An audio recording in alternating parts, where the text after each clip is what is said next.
So today we wanted to cover off the different types of training. So strength training and cardio training being the two most prominent. And we wanted to talk about the benefits of each and just how you can find the right balance for you.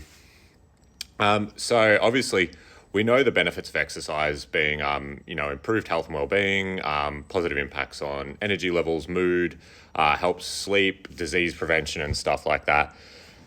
So today we wanted to discuss the two types of training, being strength training and cardio, and what each one of them does, the benefits of each. So cardiovascular training or cardiorespiratory training entails things that basically, probably the simplest way to think of it is things that raise your heart rate. So we're talking activities like running, swimming, cycling. Obviously, these can be different intensity levels. So you can have low intensity, such as walking, moderate intensity, which might be, say, swimming, fast-paced walking, jogging, light bike rides, stuff like that, which both the low intensity and moderate intensity exercises can generally be sustained for longer periods.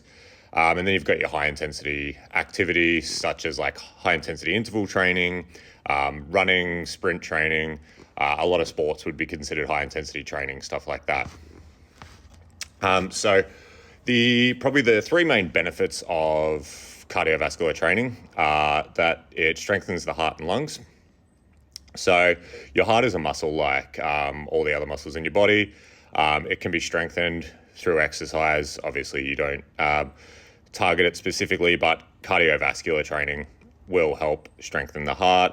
It improves your circulation, lowers resting heart rate. It can improve your lung capacity, so it can make it easier to breathe through those long endurance exercises, as well as allow you to repeat efforts much more often, which is a really good benefit for sport. And it just improves your overall cardiovascular health. Cardiovascular training can also improve endurance. So it basically, cardiovascular training can train your body to basically use oxygen more efficiently, which will allow you basically to continue training for longer periods without getting tired. Again, beneficial for sports, but really good for day-to-day life and all sorts of cardio activity. It also aids in weight management as cardio burns calories. Basically, it'll help you hit a calorie deficit. It shouldn't be used as the main tool to be in a calorie deficit, but it can help hit one. From there, we want to move on to strength training. So strength training basically is any sort of resistance training. So any training where you're utilizing a resistance against muscles. So you've got basically body weight, free weights, like we utilize here with barbells, dumbbells. You can use bands, weight machines. There's a lot of different forms of resistance training, but just think of it as any sort of training where you are basically resisting a weight. Probably the three main benefits of resistance training are it'll build muscle mass. So basically, resistance training will stimulate muscle growth, which will improve muscle size, strength, power, and stuff like that, depending on the training you're doing. It'll improve strength and stability.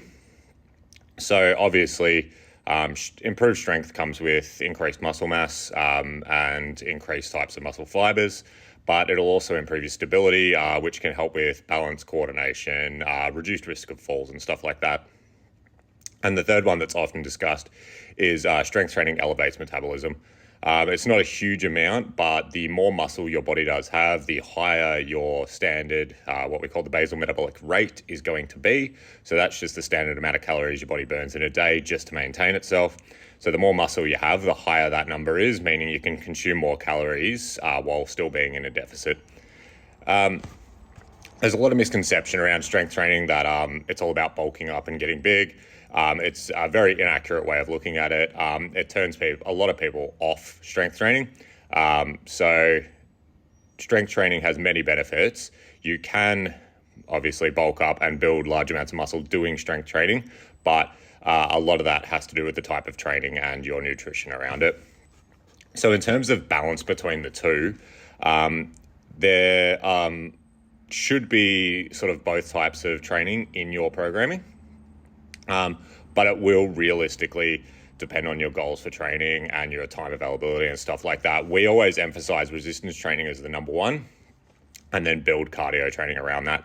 So say if you've got a weight loss goal, you probably want to aim for a combination of the two, with a few full body resistance training sessions throughout the week, and then cardio sessions around that, just to basically increase your movement and increase the amount of calories you're using. If you want to focus on building muscle, strength training with progressive overload, which just means increasing the intensity of the training session in some way. So whether that be lifting more weight, doing more reps, doing more sets, less rest breaks, stuff like that, is going to be the best way. And in terms of athletic performance, it's going to be a combination, but how you lay that combination out is really going to be based on the sport you're doing. That's something that really needs to be individualized. So if that's something you need help with, please reach out to us.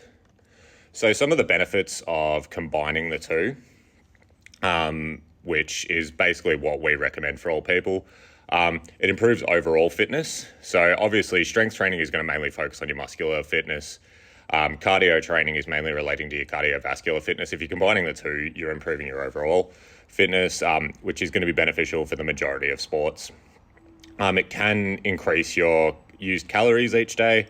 Obviously, improving muscle mass is going to increase the calories that your body uses. And if you're doing cardio, that's going to add some on top of that. Strength training and cardio training can improve your body composition. So for those with body composition goals, combining the two is a really great way to go about it. And reduce risk of injuries. So basically it lowers the risk of disease, and improving your strength, stability, balance, coordination, and stuff like that through both types of training is going to reduce the risk of physical injuries that might occur.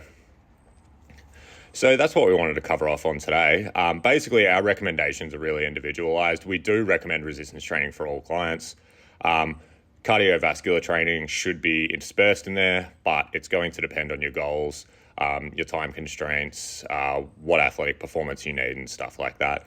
If you've got any further questions about cardio, resistance training, or how to balance the two, comment below and we can answer in one of our future Q&As.